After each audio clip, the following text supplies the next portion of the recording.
He built an empire in the sky, but couldn't find a single soul to sit beside him. Edward Whitmore had everything: wealth, power, and the respect of an entire industry.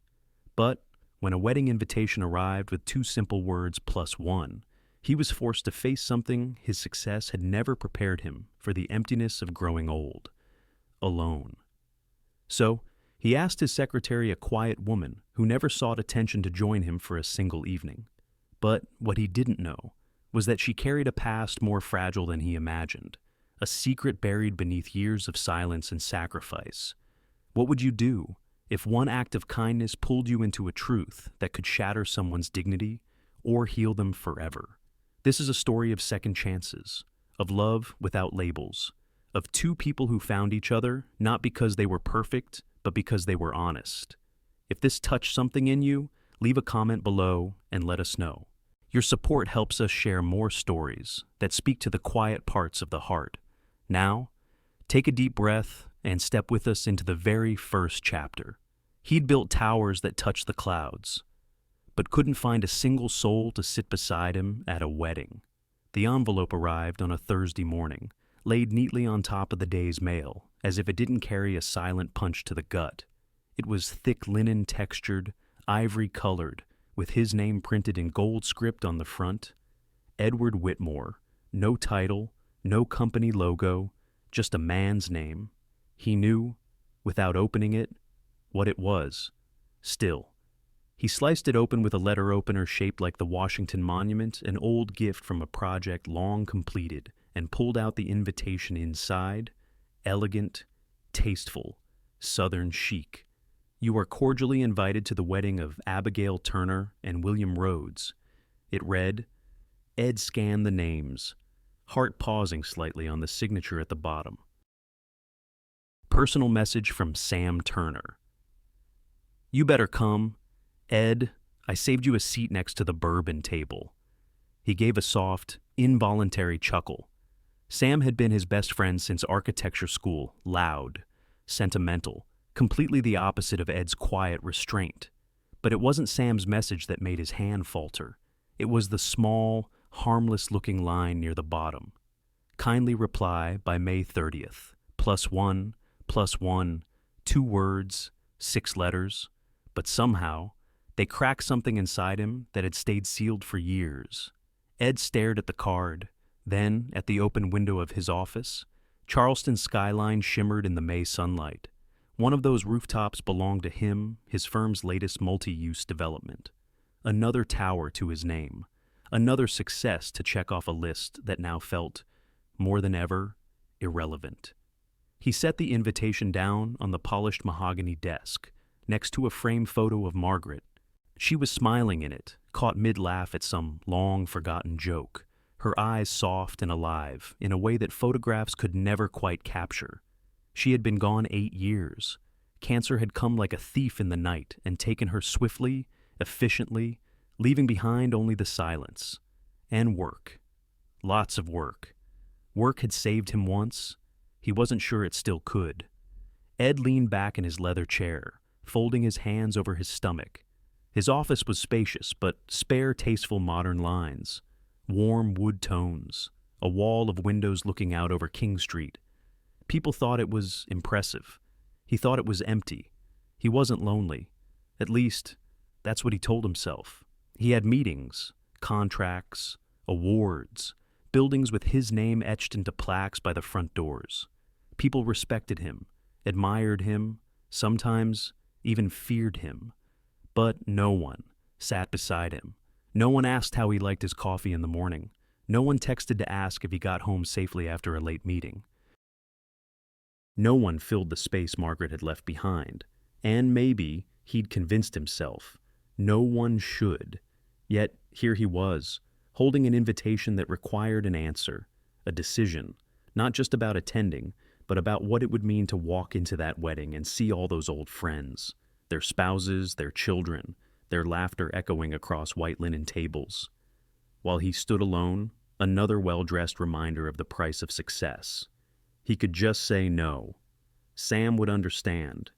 Maybe rib him a little, but let it go. Still, he didn't want to say no. Not this time. There was a knock, soft, habitual, on his office door. "Mr. Whitmore, your 10 o'clock is waiting in conference room B." The voice was familiar, gentle, efficient, a voice that had become part of his daily rhythm without him fully realizing it. "Thank you. Clara," he called back. He watched as she passed by his office window, her auburn hair pulled back neatly as always. She walked with quiet purpose, never drawing attention, but never quite fading into the background either. Clara Hastings had worked for him for 6 years, hired after Margaret passed, when the firm expanded and he needed someone who could handle chaos without making it feel chaotic. She'd done that and more. She remembered his schedule better than he did. She handled clients with soft firmness. She brought him black coffee, 1 sugar, no cream every morning without fail. But more than that, she understood silence, not just allowed it, but respected it. Ed's eyes drifted back to the invitation.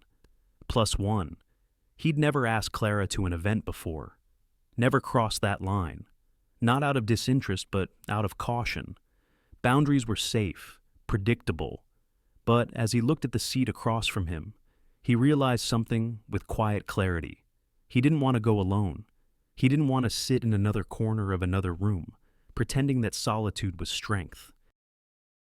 Maybe it was time to risk breaking the rhythm. He took a deep breath, folded the invitation back into its envelope, slipped it into the drawer beneath his desk. Then he looked up, toward the small glass window outside his office. Clara was in the break room, her back to him, pouring coffee into his favorite mug, the one with the blue glaze and small chip on the rim. He had a dozen others, but she always used that one. He never asked why.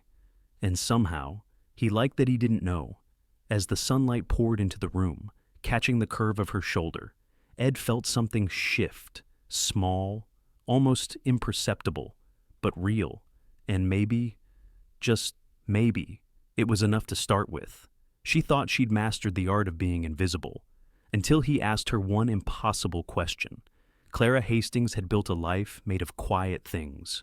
Mornings began early, just as the sun curled its golden fingers around the edges of her modest cottage in Mount Pleasant. Her house, small and tidy, sat under the forgiving shade of 2 old pecan trees. It was a place that never asked much of her, only that she keep it warm, clean, and peaceful. That she could manage. Her routines were deliberate: black coffee in a chipped ceramic mug, classical music low enough not to intrude, a navy blue sedan with good tires and bad air conditioning. She wore sensible shoes, packed her own lunch, and kept to herself in the break room. It wasn't that she disliked people. She just found it safer not to be noticed too much. After all, the less people asked questions, the less she had to answer. For 6 years, she had worked for Edward Whitmore Architect, CEO, widower. He was precise, disciplined, and more human than he realized. He treated her with quiet respect, never invasive, never familiar, just steady. And that, too, she could manage. Until the morning he asked her to a wedding, it happened so simply, it almost didn't register. He'd called her in after his 10 o'clock. She'd walked in with his notes, a small stack of papers, and the usual cup of black coffee. He looked unsettled, which was rare. His tie was slightly crooked, his jaw tighter than usual. And when he spoke, he didn't begin with business. "Clara," he said, "I received a wedding invitation. It's next Saturday, out in Blue Ridge." She'd nodded politely. "Would you like me to send your regrets?" He hesitated. "No, I plan to attend, but I would like to ask if you'd consider coming with me." The air in the room shifted, subtle but unmistakable. She blinked, unsure if she'd misheard. "As your assistant, sir. As my guest." The words landed with soft weight, heavier than they sounded. Clara stood still, her hand tightened slightly on the edge of the folder. For a moment, she forgot to breathe. She should have had a clever excuse ready, a fabricated obligation, something gracious but firm. Instead, she heard herself ask, "May I ask why he didn't flinch?" "Because I don't want to go alone, and because you're the only person I trust enough to bring." There it was, the impossible question, not because of the request itself, but because of what it stirred in her. a warmth she hadn't let herself feel in years, a fear, too, of being seen, of being remembered, and yet, beneath it all, a quiet longing that had never fully gone away. She nodded slowly, then said the only thing she could say and still sleep at night, "I'll go." But after that night, everything goes back to the way it was. We don't speak of it again. He gave her the same small, respectful nod he always gave when she made a decision. Of course. And just like that, the rhythm of her life shifted. The following days were a storm beneath the surface. On the outside, Clara moved through her days with her usual calm, meetings, emails, coordinating travel. But on the inside, her thoughts spun like loose leaves in a sudden wind. What do you wear to a wedding where you don't belong? What do you say when people ask how you know the groom? Or worse, the date who brought you? The past 6 years had been about blending in, not standing out. She had picked clothes that didn't invite attention, avoided events, declined parties. Now, she was about to walk into a room full of powerful, wealthy people, on the arm of the most powerful, most visible man she knew. Clara had never minded being in the background, until now. That Saturday evening was only a week away, but it loomed like a mountain she hadn't trained to climb. She found herself browsing dresses online late one night, wrapped in a throw blanket, sipping tea she didn't really want. Everything looked too loud, too young, too not her. Finally, after much indecision, she ordered one, a soft emerald green dress with long sleeves and a modest neckline. Elegant, but simple. She told herself it was just fabric, just protocol. But when it arrived and she hung it in the corner of her bedroom, it looked back at her like a question she wasn't ready to answer. She hadn't dressed up for anything in years. Not since the life before this one. Not since the life that wasn't hers anymore. The dress stayed in its plastic covering. She hadn't even tried it on. As the days inched forward, Clara kept reminding herself it was just one evening. One night of polite conversation and distant eye contact. She would be poised, gracious, invisible if she could manage it, and after that, everything would go back to normal. That's what she told herself. But the truth somewhere deep inside her, she wasn't entirely sure she wanted it to. That night, before sleep found her, Clara passed the dress again, still hanging, still untouched. It swayed slightly as the ceiling fan spun lazily above. She paused, looked at it. A new thought flickered in her mind, soft and dangerous. What if this was the beginning of something? Not normal at all. Weddings weren't for people like her. Not anymore. Not after everything. The drive to Blue Ridge took 3 hours, though Clara barely noticed the miles as they passed. The farther they climbed into the mountains, the quieter the world seemed. Trees flanked both sides of the winding road, their branches heavy with early summer green. Somewhere in the distance, birds sang and a creek ran steady, hidden behind the woods. Ed drove in thoughtful silence, hands firm on the wheel. He wore a charcoal gray suit, classic and well-fitted. Clara sat beside him, her emerald dress catching the occasional glint of sunlight. She hadn't spoken much either. There was a calm between them, not awkward, but careful. Like two people walking across a frozen lake, not yet sure how thick the ice was beneath their feet. As they approached the venue, Clara finally saw it. The farmhouse was nestled in a clearing, its white-painted wood glowing against the backdrop of the mountains. Rows of folding chairs faced an old oak tree strung with lights. Beyond that, long tables were dressed in white linens and wildflower arrangements. Guests milled about with glasses of sweet tea and champagne. The whole scene was warm, intimate nothing, like the grand weddings she used to see in magazines, or in the lives of women whose stories went differently than hers. This felt human, real, and suddenly, all of it felt terrifying. Ed stepped out and came around to open her door, offering his hand with a quiet smile. Clara took it, steadying herself as her heels met the gravel. "You look—" He paused, and for the first time, his words caught. "You look lovely." She offered a soft, practiced smile. "Thank you, Mr. Whitmore." But Ed didn't let go of her hand right away.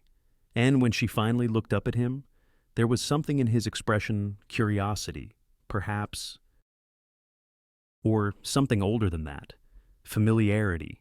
It unsettled her more than she wanted to admit. Inside the gathering, whispers began almost immediately. Not loud, not cruel, but curious. People knew Ed Whitmore. They knew the legacy he'd built. Knew that since Margaret passed, he'd shown up alone to every gala, fundraiser, and firm anniversary. Always polite, always composed, always alone. And now, here he was, with a woman no one had seen before. Clara felt their eyes, the soft smiles, the small talk layered with curiosity. "How long have you two worked together? Isn't it nice Ed brought someone this time? You must be very special. He never brings dates." She answered them all with grace. She smiled, laughed gently when appropriate, and listened more than she spoke. But inside, her heart beat like a hummingbird trapped behind glass. Yet, somehow, she didn't fall apart. She made small talk with the bride's mother, complimented the wildflower centerpieces, spoke kindly to a teenage boy struggling with his bow tie. She didn't try to prove she belonged. She just was. And Ed watched her, noticed her in a way he hadn't before. The way she met each person's eyes, the way she listened, truly listened with a softness that invited people in, the way she didn't shrink in unfamiliar company, but stood with quiet poise.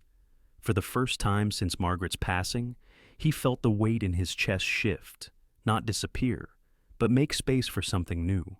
They found their seats beneath the oak tree as the ceremony began. The music swelled gently. The bride walked down the aisle on her father's arm, glowing and trembling all at once. Ed stole a glance at Clara, who sat perfectly still, eyes bright with something between admiration and ache. He wondered what her story was. He'd never asked. As the couple exchanged vows, Ed noticed Clara's hands folded in her lap, fingers clasped a little too tightly. Her face held steady, but there was something behind her eyes, a flicker of grief, perhaps, or memory. He wanted to reach for her hand, but he didn't. Not yet. Later, at the reception. Clara stood near the edge of the patio, sipping iced tea and watching the sun dip low behind the ridge. She needed a moment, just to breathe, to remind herself this was only one night. A woman approached her, a guest Ed had briefly introduced during dinner. Blonde, elegant, maybe late 50s. A gentle southern accent softened her words. "You know," the woman said, smiling. "I've known Ed since his first firm opened downtown. I watched him bury himself in work after Margaret passed. We were all worried he'd never come back up for air." Clara said nothing, unsure where the conversation was heading. The woman nodded toward Ed, who stood across the lawn, speaking with a group of men. But every so often, he looked her way. "He's different tonight," the woman added, with a knowing smile. "Whatever it is you bring out in him, don't lose it." Clara's throat tightened. She managed a polite nod. "Thank you." As the woman walked away, her final words lingered in the air. "She's perfect for you." The compliment echoed, and Clara felt something deep within her stir. Not pride, not flattery, fear. Because she knew what it cost to be seen that way. She turned back toward the fields, breathing in the fading warmth of day, willing her heartbeat to slow. And then, she heard it. A name, soft at first, then louder, disbelieving, familiar in the worst way. Claire Whitaker. The name she hadn't used in nearly a decade. The name she had buried. Her entire body froze. She didn't turn. Not yet. Behind her, the voice called again. "Claire." "It's really you." And just like that, the world tilted. Some ghosts don't haunt houses. They haunt moments. Public, painful moments. The kind that finds you just when you start to breathe again. Clara didn't need to turn around to know who had called her name. The voice was unmistakable. She'd heard it once before in a courthouse hallway, Surrounded by reporters and shutter clicks and the smell of stale coffee, he had worn a trench coat and a smirk then, wielding a voice recorder like a weapon. Now, the smirk remained, but the years hadn't been kind. Claire Whitaker, the man repeated, stepping onto the patio as though he belonged there. His voice carried just enough to catch the attention of nearby guests, who began glancing toward the commotion. Clara finally turned, slowly, deliberately. "Hello, Frank," she said. "Frank Delaney. Once a rising star in investigative journalism, now a freelancer with a fading reputation and a growing hunger for one last headline." He looked almost delighted. "Didn't expect to find you here. Imagine my luck." Ed stepped closer, his presence steady but confused. "Clara, is everything all right?" Clara didn't answer right away. She kept her eyes on Frank, her back straight despite the tremble rising in her chest. She was wearing heels, but she felt suddenly very small. Frank's eyes flicked toward Ed, then back to Clara. "You didn't tell him, did you?" A few guests paused, trying not to stare. Music still played faintly from inside, but the warmth of the wedding seemed to fade. Ed looked between them. "Tell me what." Clara's voice was soft. "Frank used to cover financial crime. He wrote a series of articles years ago." Frank laughed under his breath, shaking his head. "She's being modest. I didn't just write about it. I broke the story. The Ponzi scheme that swallowed $500 million. Headlines from coast to coast. And at the center of it, he pointed not at Clara's face, but at her silence. She was the wife. Clara's breath caught, but she didn't flinch. She felt her knees threaten to give, but she held still. She was married to the man who stole $500 million, Frank said louder now, as if declaring it to the mountains themselves. There it was, the past, stripped bare in front of paper lanterns and string lights. Ed said nothing. He didn't move. He didn't step forward, but he didn't step back either, and somehow, that hurt more. Clara inhaled slowly, feeling her lungs press against ribs that suddenly felt too tight. "I had nothing to do with it," she said, her voice low and calm. "And I left before the trial even began." Frank raised an eyebrow. So modest. But the public never forgets a name. Claire Whitaker, wife of the man who bankrupted 5 charities, 3 hospitals, and countless retirees. Clara's eyes stung, but she refused to blink. Frank leaned in slightly. "So, what's the new alias now?" "Clara Hastings Cute. Let me guess, small town, clean slate." Working for a man who doesn't know the first thing about who you used to be, Ed still hadn't spoken. Frank turned toward him. "You do run a multi-billion-dollar company, right? Surely you vet your staff better than this." That was when Clara spoke again. Firm, clear. "I paid back what I could. I vanished to give peace to the people he hurt. I took nothing." "Frank, nothing but the clothes on my back." Frank scoffed. "You expect anyone to believe that I don't need them to?" Clara replied. And with that, she walked past Frank, back into the venue, heels tapping against the wooden deck, head high, but hands clenched. Ed stood still. The music resumed its place in the background, but the laughter had quieted. The bride's father was whispering to the event planner. A few curious guests looked toward Ed, waiting to see what he'd do next. He didn't move, not yet. Frank stepped closer, lowering his voice just enough. "You know, Ed, this would make one hell of a redemption story. Billionaire falls for disgraced woman hiding from her past." Ed finally turned toward him. His voice, when it came, was colder than the mountain air. "Get off this property, now." Frank's smirk flickered. "Just doing my job." "You're not invited," Ed said. "And you're not welcome. Someone, maybe security. Maybe a groomsman moved in from the side." Frank lifted his hands, mock surrender in place. "I'll go. But she won't stay hidden for long." With that, he vanished into the night. Ed stood there a moment longer, eyes scanning the horizon, though his thoughts were elsewhere. He looked down at his hands, still steady, still strong, but his chest, His chest was cold. He turned toward the venue, where Clara had disappeared, and for the first time since the night began. He hesitated, because now, he didn't just see the woman beside him at the wedding, he saw everything he didn't know. Sometimes silence screams louder than words, especially in the back seat of a black town car. The kind of silence that hums just beneath the soft click of windshield wipers. The kind that presses against your chest, slowly, like rising water. Neither Ed nor Clara spoke. Outside, the mountains faded into dusk. The narrow two-lane road that curled down from the Blue Ridge wedding venue was slick with early evening rain, glistening like spilled mercury. Inside the car, warm air circulated through vents that did nothing to thaw the cold between them. Clara sat on the far side of the back seat, her gaze fixed out the window. One hand rested in her lap. The other gently cradled the clutch purse she hadn't opened once that night. Her hair, once meticulously styled, had loosened in soft waves. Rain dotted the glass beside her, catching the occasional reflection of her own face. But she didn't blink. Ed watched her from the corner of his eye. She didn't wipe a tear. She didn't explain. She didn't plead.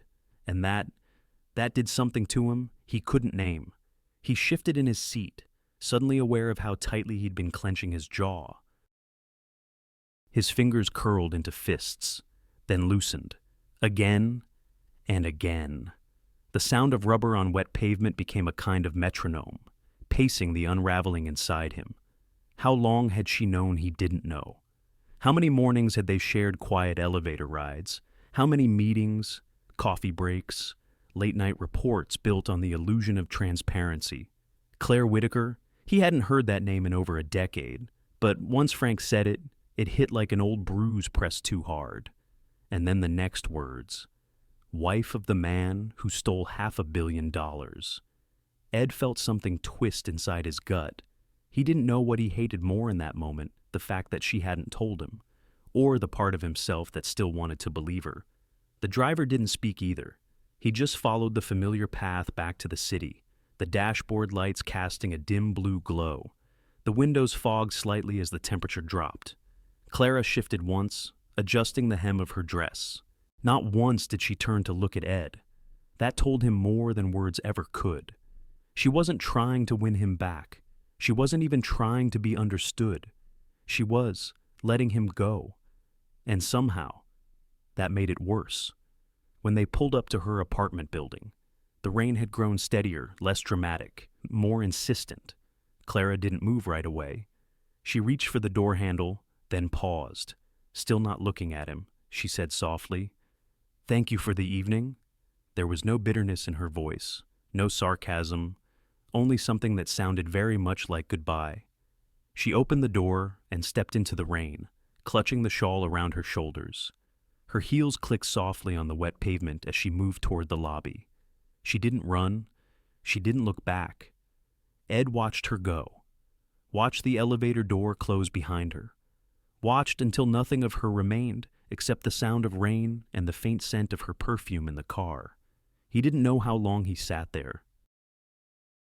That night, he stood in his penthouse kitchen, a glass of bourbon untouched on the marble counter, lights off, just the sound of the city humming through double-paned windows. He picked up the wedding invitation still lying on his desk, the same card that had started all of this. The gold letters blurred slightly as he stared at them, not from tears, just exhaustion, confusion, something heavier than either. He sat down in the dark, elbows on his knees, and then, unbidden, a memory. Years ago, a different woman, a different life. His late wife, Helen, leaning over a crossword puzzle with reading glasses sliding down her nose. She'd looked up at him one evening, after a small disagreement with someone they had hired. He couldn't even remember who now, and said, almost offhandedly, "You never really know someone until they break your heart." He hadn't thought much of it then, but tonight, it clung to him. He finally stood, walked slowly to the bedroom, and stared out over the city.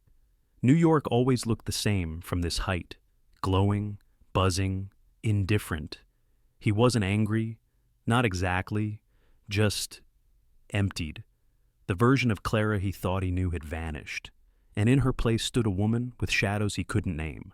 But still he couldn't shake the feeling that those shadows weren't malevolent, that perhaps she had been hiding not from him, but from the world. Even so, he needed to know, not for revenge, not for gossip, for truth. At 7:03 the next morning, Ed sat at the kitchen island, his phone in hand. He scrolled to a contact he hadn't used in years. Martin Ellison, private investigator, quiet, discreet, thorough. He pressed call. The line rang once, twice. Then a voice answered, gruff but alert, Ellison. Ed's voice was calm but clipped. I need a file on someone. Discreet, no leaks, no noise. There was a pause on the other end. Then Name Ed stared out the window, where the clouds still hung low over the Hudson. He took a breath, then said, Claire Whitaker, formerly Clara Hastings. Before you judge someone for their silence, learn what it costs them to stay quiet.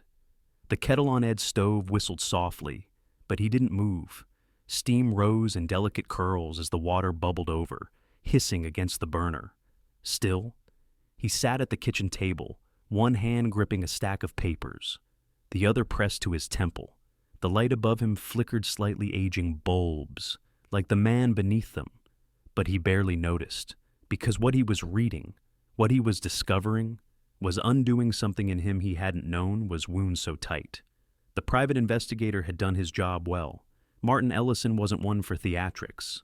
What he delivered was simple documents, clippings, tax filings, donation records. Old newsprint turned yellow at the edges. Claire Whitaker had vanished from the public eye nearly 6 years ago, the day after her husband's trial concluded. Everyone remembered the scandal, how Marcus Whitaker, high-flying investor and darling of the downtown elite, had siphoned nearly $500 million in retirement funds from teachers, nurses, and single mothers, and then died suddenly heart attack, they'd said. Some said it was guilt, others whispered cowardice. But Claire, she'd been the one left to face the world. What the tabloids never followed up on was what she did next. Ed flipped the page slowly. There it was in tiny print in an obscure local paper from Connecticut. 2.8 million returned anonymously to victims of Whitaker Ponzi scheme. Anonymous, but traceable now. Martin had confirmed it.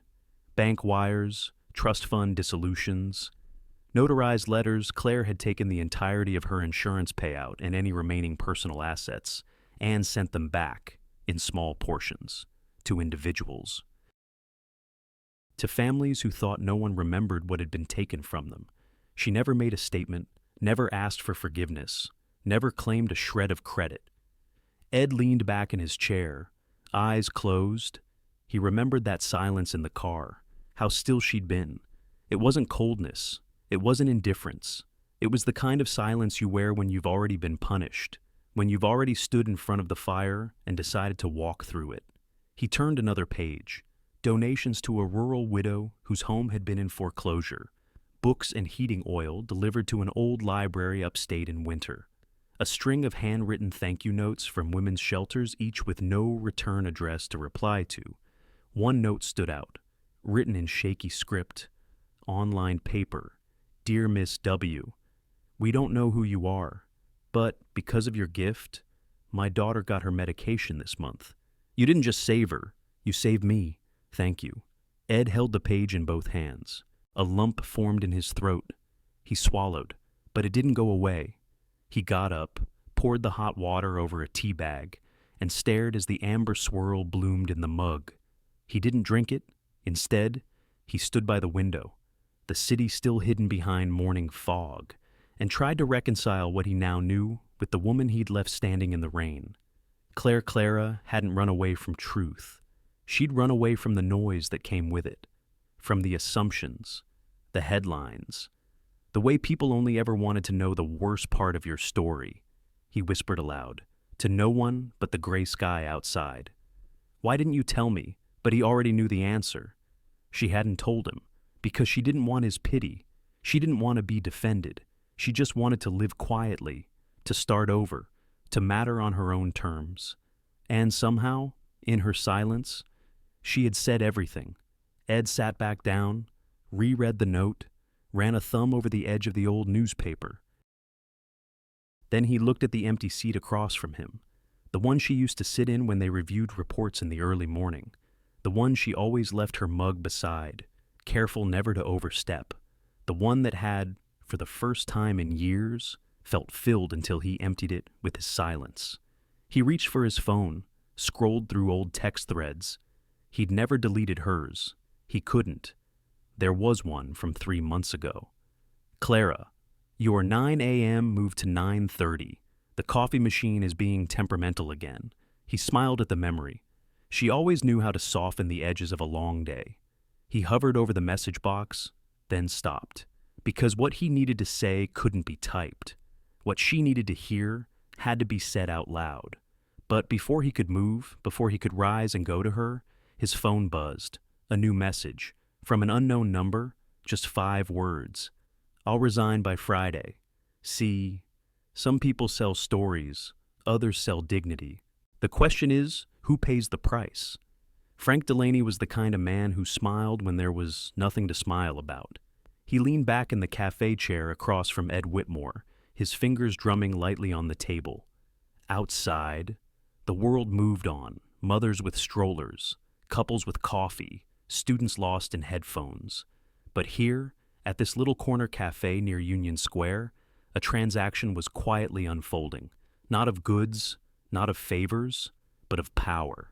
Frank slid a manila folder across the table. Here's the proposal, he said, voice silky. A memoir, not just about me, of course, about the people I've met, the lives I've crossed. Chapter 6. Claire Whitaker, the woman who vanished. He smiled again. It'll sell like wildfire. Redemption stories always do, especially when they come with scandal baked in. Ed didn't touch the folder. He simply looked at the man in front of him, this aging, bitter opportunist who once called himself a journalist. She hasn't spoken to the press in 6 years, Ed said evenly. Not once, not to clear her name, not even to defend herself. Frank shrugged. That's her choice. But the public has a right to know, and I have the right to tell it. Ed's hands were folded in front of him, still as stone. His voice dropped half an octave. 2 million, taxed and wired in full. Today. Frank blinked. I beg your pardon. You walk away, no book, no chapter 6. You sign an NDA so tight your grandchildren won't know who Claire Whitaker was. And you disappear from our lives. Forever. Frank leaned forward. All pretense of charm gone. You're offering me $2 million to keep quiet. Ed nodded once. I'm offering you the dignity to accept money you didn't earn, in exchange for silence that isn't yours to profit from. A long pause followed. The cafe felt suddenly quieter. The hiss of the espresso machine, the rattle of a spoon on ceramic, everything softened under the weight of the conversation. Frank's eyes narrowed. You know I could get more with a publisher. Ed didn't flinch. Then go to one, and live with the headlines that come after. She has more supporters than you think, and I have more lawyers than you could ever afford to fight. Another beat of silence. Then Frank reached for his coffee, took a long sip, and smiled once more. Fine. He extended a hand. We have a deal. Ed didn't shake it. He pulled a sealed envelope from his coat. Inside instructions, legal contacts, a signature page, bank routing details. Frank took it without ceremony, stuffed it into his briefcase, and stood. Pleasure doing business. Mr. Whitmore. Ed didn't respond. He watched the man walk away through the cafe window, then turned back to his cold coffee and let out a breath that had been held far too long. Clara found out later that afternoon. She didn't ask how, didn't question why. She just stood outside Ed's office door for a moment, then knocked gently before stepping in. She was holding something. A large, thick envelope. No expression on her face. I heard you met with Frank, she said softly. Ed looked up from his desk. I did. She nodded. Whatever it cost you. Thank you. He studied her face, trying to read what she wasn't saying. The storm had passed, but it had left something broken behind. She placed the envelope on his desk. "This is my resignation. Effective next week. I wanted to give proper notice." The room fell quiet. Outside, the city buzzed on, phones rang, taxis honked, life continued. But inside that room, the silence was thick with sadness. "You don't have to do this," Ed finally said. "He's gone. The story's gone. There's nothing left to run from." Clara's eyes were calm. "I'm not running. I need to choose this moment for myself, before it chooses me." She hesitated, then added, almost as an afterthought, "This job saved me once, but staying in it now would be hiding. Again." Ed looked at the envelope but didn't touch it. He wanted to argue, to reason, to tell her she didn't have to prove anything to him, or the world.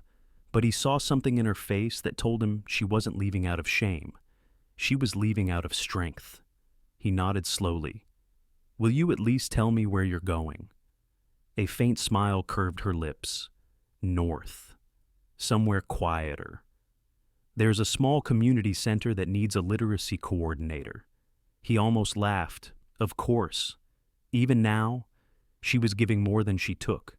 She turned to go, then paused. Her hand rested lightly on the doorframe. "You didn't owe me that silence, Ed, but you gave it to me anyway. That means more than you'll ever know." Then she was gone. The door clicked shut with a finality that echoed through the room like a dropped pin in a cathedral. On his desk, the envelope sat quietly. No fanfare, no dramatics, just a name written in careful cursive, Clara Hastings, and beneath it two simple words, "Thank you." Not every goodbye is loud. Some are written in ink, folded neatly, and left behind. Ed Whitmore arrived at the office early, as always. The sky was still the soft gray of early morning, and the city hadn't quite woken up yet. It was the kind of quiet he used to love before he realized how easily quiet could become loneliness. The air inside the office felt heavier than usual. He stepped into his corner room, expecting to hear the faint click of a keyboard or the rhythmic tapping of Clara's pen against her notebook. But there was nothing, only stillness. And then he saw it, a plain white envelope resting in the center of his desk. His name, written in Clara's careful, rounded handwriting. No stationery, no logo, just a letter, neatly folded, left behind. He didn't open it right away. He sat for a long moment, staring at it as though it might vanish if he blinked. He thought of the last time he saw her, her quiet strength, her steady voice, the way she didn't ask for permission to leave. She just did. At last, he unfolded the paper and began to read. "Dear Ed, I know you'll probably read this before your coffee, before the city begins to hum and the phones start ringing. That's why I left it here where mornings begin. I want you to know something plainly. I didn't leave because I was afraid. I didn't run away. Not this time.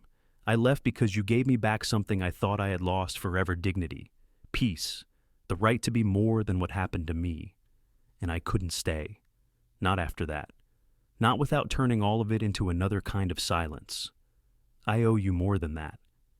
Ed paused, his eyes tracing the ink as if it held a voice. Clara's voice. The one that had grounded him for 6 years. The one that always knew when to speak and when to simply be near. "I'm choosing to live with my real name again, Claire Whitaker, not because I want to erase the years I spent with you, but because I want to face the ones I have ahead of me unhidden. I've started writing. Nothing grand, just memories, stories. Some are painful, some surprisingly tender. A publisher in Asheville offered to take a chance on me. I said yes. For the first time in years, I said yes to something just for me." Ed folded the letter in his lap for a moment, unable to read through the stinging in his eyes. Claire. She wasn't gone, not really, but her presence, her daily, steady, familiar presence was. And in its place was a stillness far colder than the one he had felt after his wife passed. Because this emptiness had a choice behind it. This emptiness had handwriting. He opened the letter again, I hope you don't think I left without love. Quite the opposite. But love, real love, sometimes means knowing when not to ask someone to carry what isn't theirs. You gave me space to heal, and I want to protect the space you need to keep building the life that belongs to you. If our paths cross again, I hope it's not in silence. Claire. The office was still quiet, but the silence now had a weight to it, a shape. Ed stood slowly, walking across the room toward the small desk that sat beside his own. Clara's desk. Still there. Still neatly organized. But the chair was empty. He sat in his own, but couldn't quite bring himself to turn on the computer. Instead, he looked at that empty chair, the one she had sat in for 6 years, the one she had made feel like home. He reached over and gently touched the corner of her notepad. Still there. With her last notes written in shorthand, only she could fully understand. He closed his eyes, and for a moment, let the emptiness settle. Hours passed. People came and went. Emails chimed. Meetings started, but Ed remained still until a quiet notification appeared in the corner of his screen. An email, no subject line, just a forwarded poster from a friend in Asheville. Book reading event this Saturday, 3 p.m. Meet Claire Whitaker. Debut author, Silence Was Never Empty. A memoir of starting over. Ed stared at the screen, his heart beat loud enough to drown out the noise of the city. Claire Whitaker, public, present, brave, and then, for the first time in days, he smiled. A small one, tired, but real, because not every goodbye is forever. Some are simply beginnings in disguise.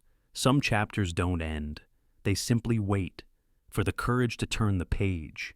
The road to Asheville curved through the quiet shoulders of the Blue Ridge Mountains, their slopes dressed in late autumn colors, gold, rust, and fading green.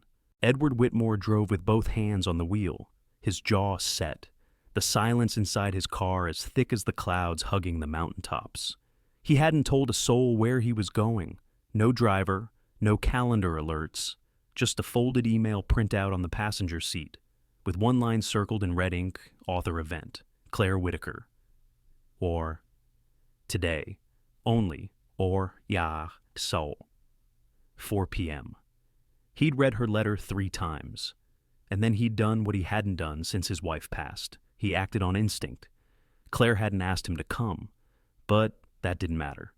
The bookstore sat on a cobbled corner in downtown Asheville, nestled between a florist and a cafe with wicker chairs out front. From the sidewalk, he saw warm lights spilling from the windows and rows of folding chairs inside, already half full. A signboard near the door read, "Silence was never empty." Book talk and signing. Today at 4 p.m. beneath it, in smaller script, Claire Whitaker.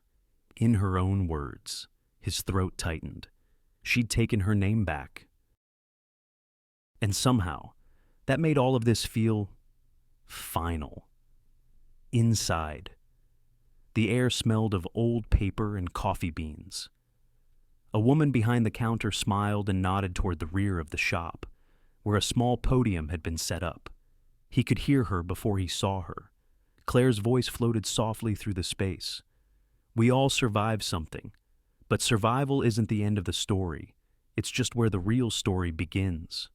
When he turned the corner, there she was, seated calmly in front of a crowd of strangers.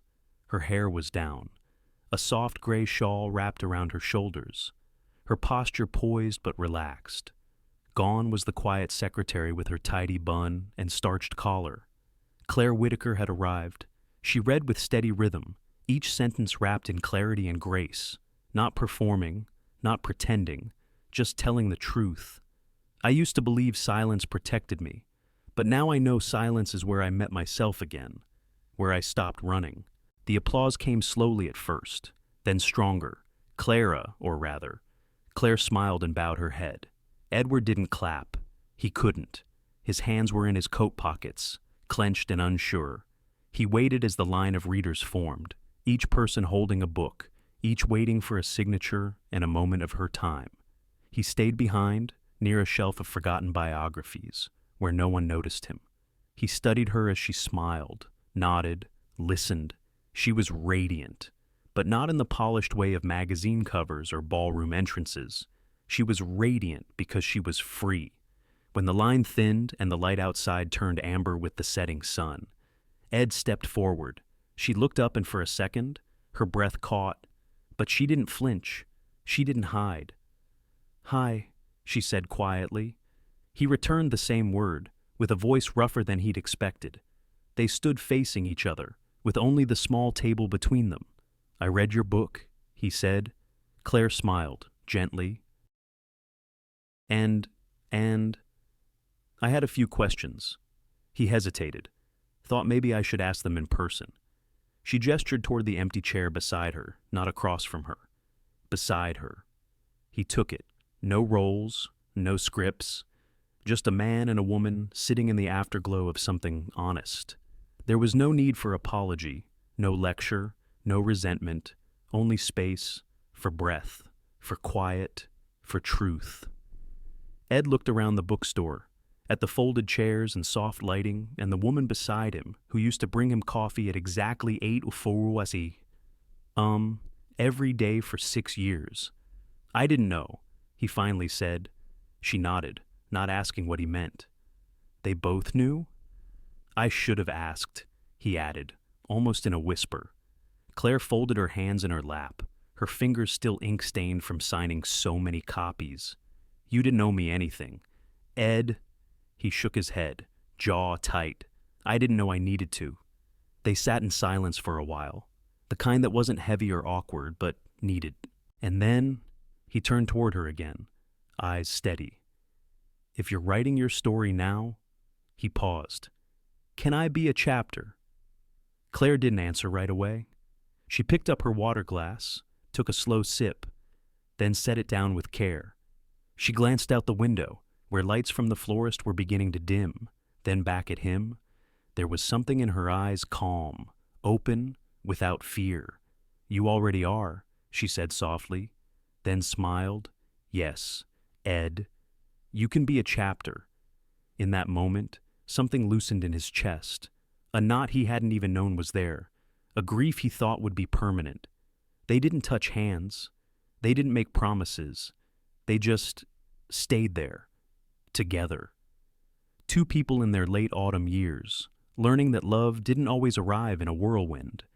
Sometimes it came gently, like the soft rustle of a turning page. As the last guest exited and the bookstore lights dimmed, Claire stood and reached for her coat. "Walk me home," she asked. Ed rose slowly and smiled.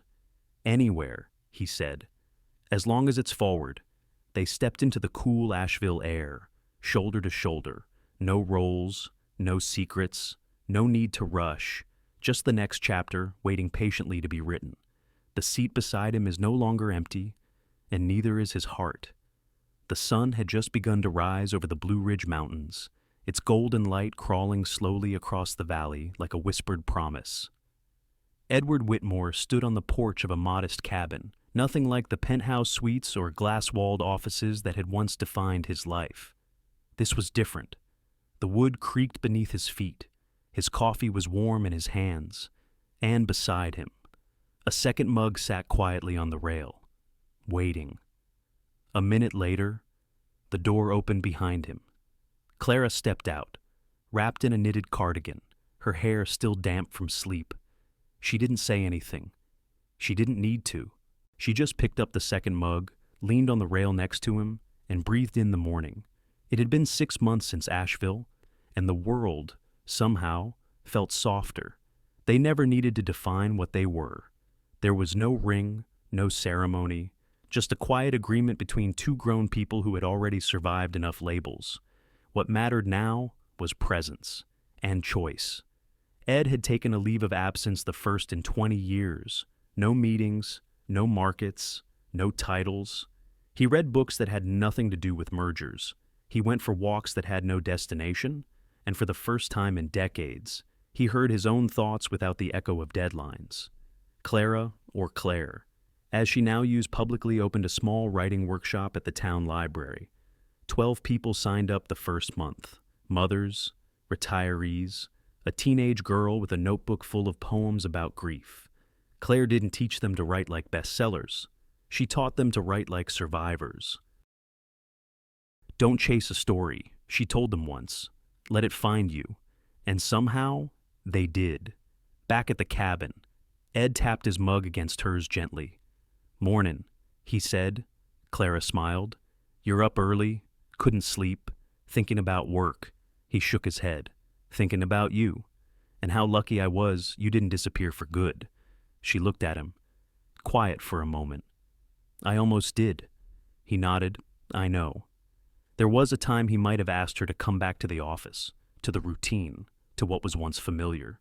But that time had passed. He no longer wanted the version of her who brought coffee and managed his schedule.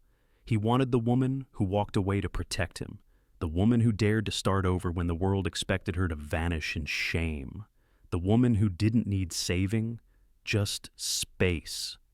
One evening, Frank Delaney had tried to call Ed again, this time with a new proposal, some scheme involving a podcast and a 6-figure exclusive. Ed didn't answer. He blocked the number and deleted the message without a second thought. Some stories aren't worth retelling. Some people don't deserve a platform. And Ed no longer needed the last word. He had everything that mattered sitting beside him, scribbling notes into a worn leather journal. They went back to the farmhouse where it all began once more, just after the first snow. This time, it wasn't for a wedding, just for closure. Claire walked the grounds slowly, her boots crunching against the frost-hardened grass. She paused beneath the oak tree where Frank had spoken her name so loudly that day, where the past had tried to claim her again. Ed stayed a few paces behind, giving her the space she'd always honored in him, and after a long silence, she turned and reached for his hand. "I'm ready," she said, "to leave, to let go." That night, they cooked dinner together, nothing fancy, just roasted chicken and vegetables from the roadside market. They ate on the porch, wrapped in blankets, the stars blinking awake above them. Ed looked at the chair beside him, the same one that had once sat empty during wedding season, during birthdays, during long weekends no one called to fill. It was no longer empty. And somehow, neither was he. Later, as they cleaned up dishes and folded chairs, Claire looked up at him. "You know," she said, "we never really planned any of this." Ed smiled. "That's probably why it worked." She laughed softly, the sound like a warm memory. "You still miss her sometimes, don't you?" she asked. He didn't flinch. "Yes, always will." She nodded, not with jealousy, but understanding. "We don't have to erase the past," she said. "Just stop letting it write the next page." Ed stepped closer, reached for her hand. "You think we're strong enough for that?" he asked. Claire didn't answer right away. She simply turned his palm over, laced her fingers through his, and gave a gentle squeeze. "I think we already are." In the quiet that followed, a light mist began to fall soft as breath. They didn't rush inside. They just stood there, letting the rain find them. Two people who had carried secrets, grief, guilt, and longing for too long, now learning how to carry joy. We don't need to be perfect to be worthy of love. We just need to be real and brave enough to stay. The chair is no longer empty, and neither are they. In a world that often values appearances, success, and spotless histories, this story reminds us of something far more enduring: compassion, understanding, and the quiet strength of those who carry pain with grace. We all have chapters we don't read out loud, mistakes we wish we could undo, names we no longer answer to. But healing doesn't always come from erasing the past. It comes from being seen, truly seen, and loved anyway. Edward and Clara teach us that love can arrive when we least expect it, not wrapped in romance or perfection, but in the form of someone willing to sit beside us, listen without judgment, and stay when it's easier to walk away. So, if you're holding back because of where you've been, remember this: you are not your worst day. And sometimes, the right person will look at your scars and see something beautiful, Thank you so much for listening to this story. If it touched your heart, even just a little, we invite you to give it a like, share it with someone who needs it, and subscribe to our channel for more stories that heal, inspire, and remind us of the quiet strength in all of us. Your support means the world to us and helps us keep telling stories that matter.